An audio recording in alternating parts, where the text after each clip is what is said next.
Magandang araw mga Pinas, magandang araw mga kapaddalan. Samahan niyo kami ihatid ang mga kaganapan sa loob at labas ng paddalan. Ako si Lisa Mote. Simulan na natin ang balita dito sa PPA ngayon. Sa ulo ng mga nagbabagang port balita. Transportation Secretary Dizon at pamulaan ng Philippine Ports Authority nag-inspeksyon sa Bawan Port. Department of Energy and Philippine Ports Authority officials dumalo sa offshore wind ports learning visit sa Edinburgh, United Kingdom.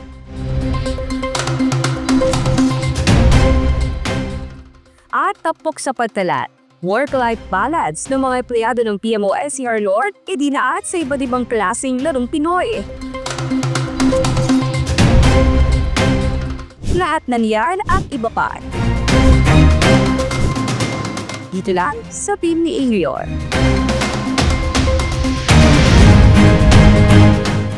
World-class, episyente at eco-friendly. Ganyang inarawan ang itinatayong bagong container terminal na Bawan International Port. Ito din ang isa sa kauna-unahang fully automated container port sa bansa na kaya magdala ng mas maraming kargamento dahil sa kakayahan nitong pumawak ng mas palalaking container vessel at kamakailan nga lang ay binisita din ito ni Department of Transportation Secretary Vince Dizon at DPPH General Manager Chi Santiago. Para sa buong detalye, nagula si Chel Manat. Bagong pag-asa at pagsigla pa ng kalakalan ang hatid ng pagbisita ni Transportation Secretary Vince Dizon at Philippine Ports Authority General Manager Jason Santiago sa gagawing Luzon International Container Terminal sa Bawan, Batangas sa unang araw ng Agosto. Bahagi ito ng mas pinalakas na kampanya ng pamahalaan para sa modernisasyon ng mga pantalan, pagpapalago ng ekonomiya at pagbibigay ng trabaho sa mga Pilipino. Ayon kay Dizon, ang LICT ay inaasahang magiging bagong trade hub ng Southern Luzon na magbubukas ng libu-libong trabaho sa rehiyon. Pag natayo na yung port, sigurado niyan magtatayuan na yung mga factories sa tabi ng puwet. So, and ang ibig sabihin nun, trabas. Ibig sabihin nun, mas malaking kita, no? So, mas mabuhay, mas magandang kabuhayan para sa mga taga-Bawan, gaya na, no? Kasi sila ang host LGUs. Ang daming trabahong makikreate dito, no? Libu-libong trabaho makikreate dito. Lalo na, maraming planong future industrial parks and manufacturing parks, no? Na talagang magbibigay ng napakaraming trabaho, hindi lang sa Bawan, kundi hindi lang sa Bawan, sa buong Batangas, kundi sa buong Region 4A. Paliwanag pa ni PPE General Manager Jason Santiago, bukod sa layunin ng proyekto na maibsan ng port congestion sa Kamaynilaan, ito rin ang magiging kauna-unahang fully automated container port sa bansa. So maganda, no? Napakagandang plano nga ng gagawin ng ICTSI dito sa Luzon International Container Terminal. In fact, hindi ito yung unang terminal ng ICTSI na magiging fully automated. Nauna na yan. Meron sila sa Melbourne, Australia, yung Victoria Container Terminal, kung saan makikita natin na yung mga crane na ginagamit ay remote control, hindi kailangan may tao sa loob. At pati yung pagsundo doon sa mga container, automated din, hindi kailangan ng physical na driver para masigurado na ligtas yung operation, ano? Ang LICT ay may 800 milyong dolyar na pribadong puhunan mula sa International Container Terminal Services Inc. at gagamit ng makabagong teknolohiya at full automation upang masiguro ang mabilis, ligtas at episyenteng operasyon. Itatayo ito malapit sa mga pangunahing kalsada sa Batangas, isang mahalagang hakbang patungo sa mas malawak na koneksyon ng bansa sa pandaigdigang kalakalan. Jel Manalo para sa PPA TV. Bilang bahagi ng mas malawakang pagkikipag-ugnayan ng Philippine Ports Authority sa ibang bansa, dalawa sa mga opisyal na ahensya ang tumalo sa offshore wind ports learning visit sa Edinburgh, United Kingdom. Layunin nito na mapalalim ang kaalaman sa larangan ng clean energy at modernisasyon sa mga pantalay. Para sa kabuong detalye, nag-uulat si Paul Kalayak. Aktibong nakibahagi ang delegasyon ng Pilipinas sa UK Offshore Wind Ports Learning Visit na sinimula nitong Hulyo 28, 2025 sa Edinburgh, United Kingdom. Kabilang sa delegasyon ng Pilipinas, si PPA Assistant General Manager for Operation, Attorney Mark John Palomar, at Engineer Reynald Parafina ng Port Planning and Design Department. Kasama din sa nasabing learning visit si Department of Energy Undersecretary Giovanni Carlo Bacordo, mga opisyal ng Department of Transportation at Public-Private Partnership Center. Layunin ng pagbisita ang pagpapalalim ng ugnayan ng Pilipinas at UK sa larangan ng clean energy transition at modernisasyon ng mga pantalan. Ang mga delegado ay lumahok sa serye ng mga high-level meetings sa tulong ng British Embassy Manila at UK Department for Business and Trade. Taus-pusong nagpapasalamat naman ng Philippine Ports Authority sa Scottish Chamber of Commerce sa inisyatibang ito tungo sa matibay, moderno at makakalikasang mga pantalan para sa hinaharap. Paul Calayag para sa PPA TV. Tuloy-tuloy ang sinasagawa for positioning ng mga ready-to-eat food o RTEF boxes sa iba't ibang pantalan, kahit pa sa gitna ng bagyo at habagat nitong nakarambiko. Iyan ay dahil sa pagkipagtulungan ng Philippine Ports Authority at PSWD na masigurong walang magugutom ng mga pasahero na stranded sa mga pantalan.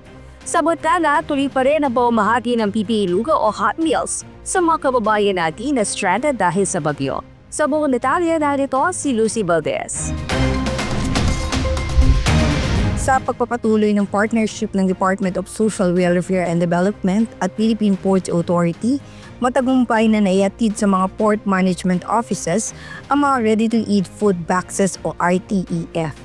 Ang mga RTEF ay nilaan para sa mga pasaherong maaaring ma-stranded dahil sa kanselasyon ng biyahe ng mga barko dulot ng masamang panahon. Sinuri din ng DSWD ang kahandaan ng pantalan bilang storage at staging area ng mga relief goods. At nitong nakaraang linggo, kung saan nagkaroon ng kanselasyon ng biyahe sa mga pantalan dulot ng bagyo at habagat, matagumpay na naipamahagi ang mga RTEF boxes sa mga naapektuhan ng bagyo. Ang Port Management Office ng Marinduque, Quezon, naipamahagi sa mga na-stranded na pasahero sa Lucena Port na patungong Masbate.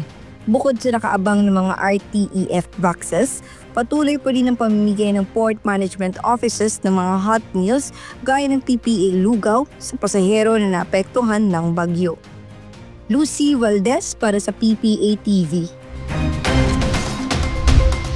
Mahalaga ang pagkakaroon ng work-life balance o pagbalanse ng oras sa trabaho, pamilya at mga aktibidad na panlibang.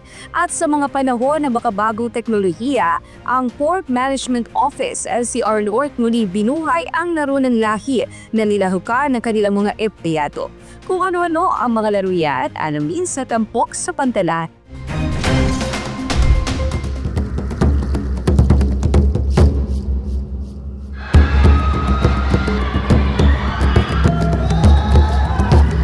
Hindi ito Olympics, hindi rin palarong pambansa. Pero ang mga koponan, determinadong iuwi ang kampyonato. Ito ang Laro ng Lahi 2025 na isinagawa ng PPA Port Management Office NCR North. Sa loob ng isang buong araw, nagbalik tanaw ang mga empleyado sa mga nakasanayang larong Pinoy.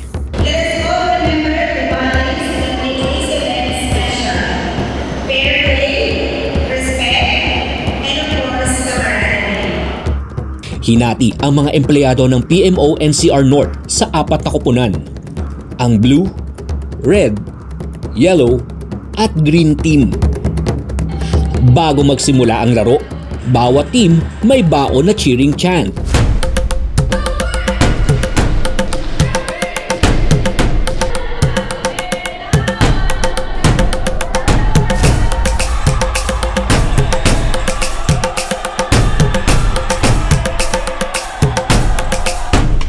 Naging kwela din ang pagpasok ng mga muse at escort ng bawat koponan.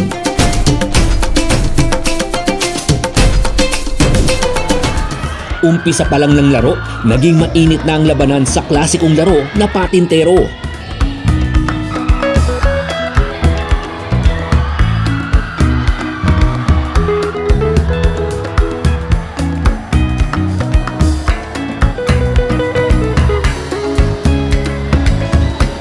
Naging intense din ang labanan sa Jack and Poy.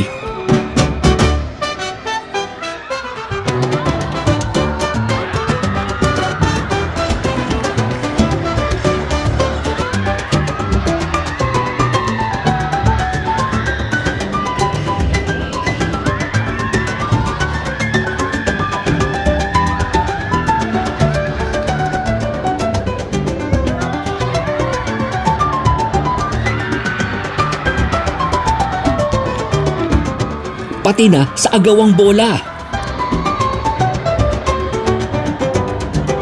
Naging makapigil hininga rin ang saluhang itlog. Habang tumatagal ang round, kailangan lumayo ng mga kalahok para saluhin ang itlog nang hindi ito nababasag.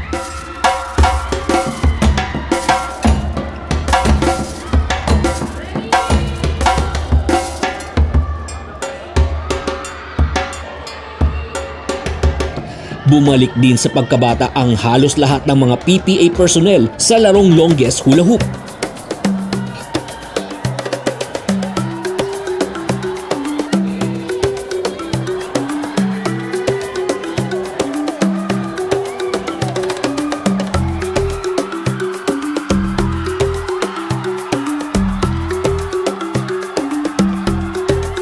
Sa huli, tinanghal na overall champion ang Team Blue. Second place ang Team Yellow. Third place ang Red.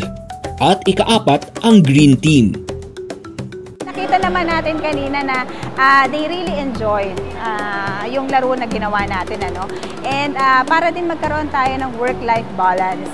And medyo mabilisan din yung ating after ng palaro, award na agad. At least lahat ng team may mga kanya-kanya, walang muwing talo, lahat sila ay may prizes. Sa kabila ng mainit na labanan, nanaig ang kasiyahan, pagkakaisa at pagtutulungan.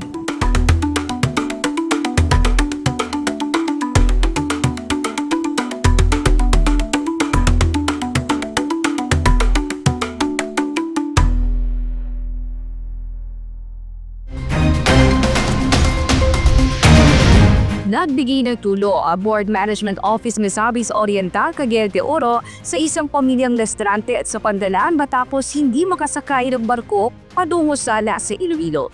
Ang buong detalye ihahatid ni Cassandra Puka.